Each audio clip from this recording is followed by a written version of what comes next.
درود ان پر، سلام ان پر، میرے نبی کا جو ہے گھرانہ۔ بسم اللہ الرحمن الرحیم، والتین والزیتون وطور سینین وهذا البلد الامین، لقد خلقنا الانسان فی احسن تقویم۔ صلوات۔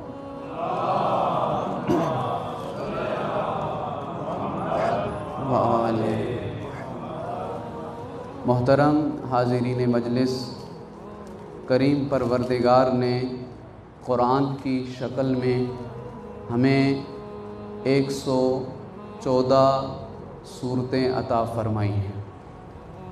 ان 114 صورتوں میں 70 صورتیں ایسی ہیں جن کے آغاز میں اللہ نے کوئی قسم نہیں اٹھائی، باقی 44 صورتوں میں اللہ نے 118 قسمیں اٹھائی ہیں۔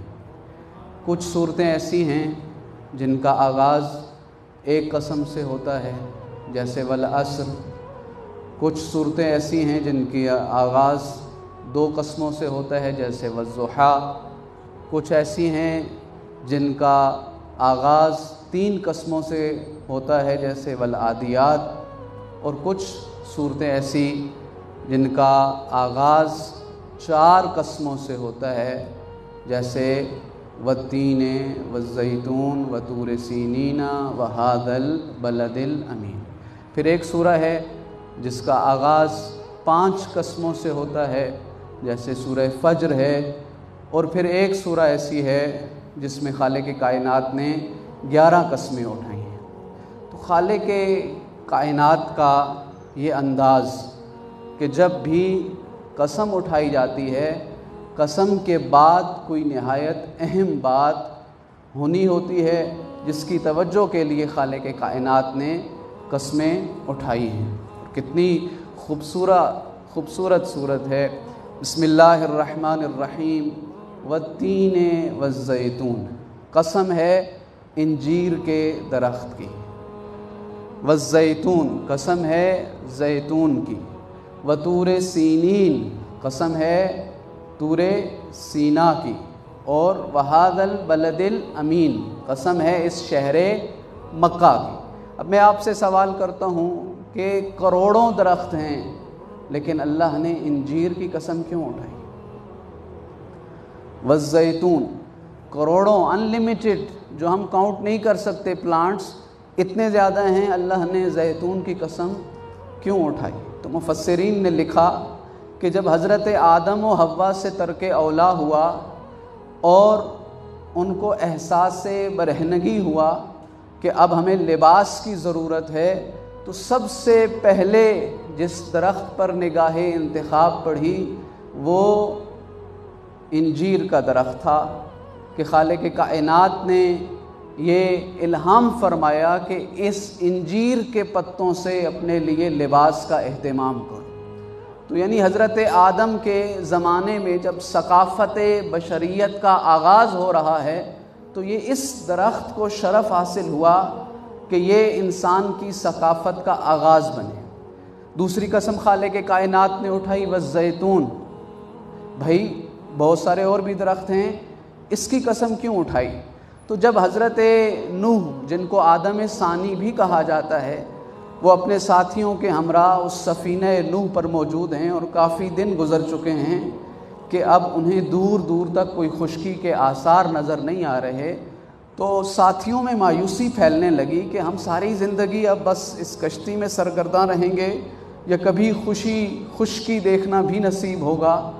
تو جب یہ احساس بڑھنے لگا تو حضرت نوح نے 4 کبوتر لیے اور 4 مختلف اطراف میں ان کو بھیجا کہ جائیں اور کچھ خشکی کے آثار کا پتہ کریں۔ تو یہاں ہمارے ہاں چکوال میں زیتون کاشت کیا جاتا ہے، ہم نے دیکھا ہے کہ اس کا درخت اس سے زیادہ بڑے قد کا نہیں ہوتا۔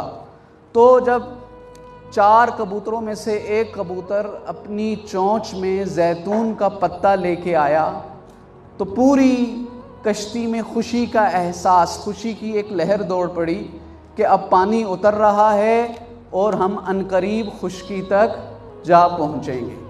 تو اس زمانے کی قسم اٹھائی، پھر وطور سینین حضرت موسیٰ کے اس پہاڑ کوہ طور کی قسم اٹھائی، بہاد البلد الامین اور سید الانبیاء کے شہر کی قسم اٹھائی۔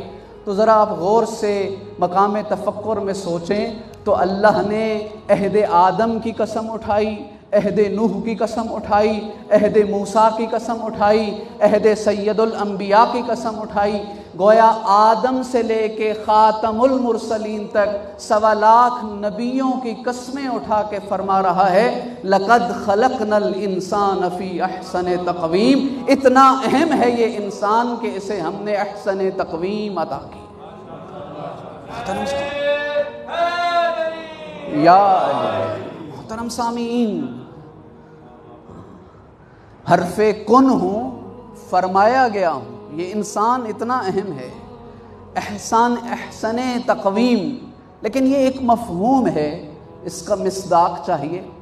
جیسے منطق میں انسان کو کہتے ہیں انسان حیوان ناطق ہے، ایسا جاندار ہے، ایسا سانس لینے والا ہے جو بولتا بھی ہے، جو نطق بھی کرتا ہے۔ اس کا ایک مصداق حاجی صاحب ہیں، ایک مصداق حاجی صاحب ہیں، یہ سارے حیوان ناطق یعنی انسان کے مصداق بیٹھے ہیں۔ اسی طریقے سے میں پانی کہوں تو کبھی آپ کے سامنے وضو کرنے کے لیے پانی، کبھی منرل واٹر کی، کبھی سمندر کے پانی کی تصویر آئے گی۔ تو پانی ایک مفہوم ہے اور اس کی بہت ساری حقیقتیں ہیں۔ تو احسن تقویم ایک مفہوم ہے، کبھی اس کی تصویر محمد مصطفیٰ میں روشن ہوتی ہے، کبھی سید الانبیاء میں روشن ہوتی ہے، کبھی علی مرتضیٰ میں روشن ہوتی ہے۔ اور کتنا مہربان ہے وہ اللہ جس ذات نے مجھے اور آپ کو آج اس چھت تلے جمع کیا ہے کہ ایک احسن تقویم کی مکمل تصویر امام جواد کا تذکرہ کرنے کے لیے جمع ہو جائے۔ اللہم صلی علی محمد۔ محترم سامعین، یہ سخن فروشی نہیں، خدا کی قسم کامل عبادت کی نگاہ سے ذرا چشم تصور سے سوچئے کہ اللہ نے ان گنہگار زبانوں کو، ان گنہگار سماعتوں کو اس قابل بنایا ہے، انہیں یہ شرف عطا کیا ہے کہ امام جواد کا تذکرہ کر بھی سکیں، امام جواد کا تذکرہ سن بھی سکیں۔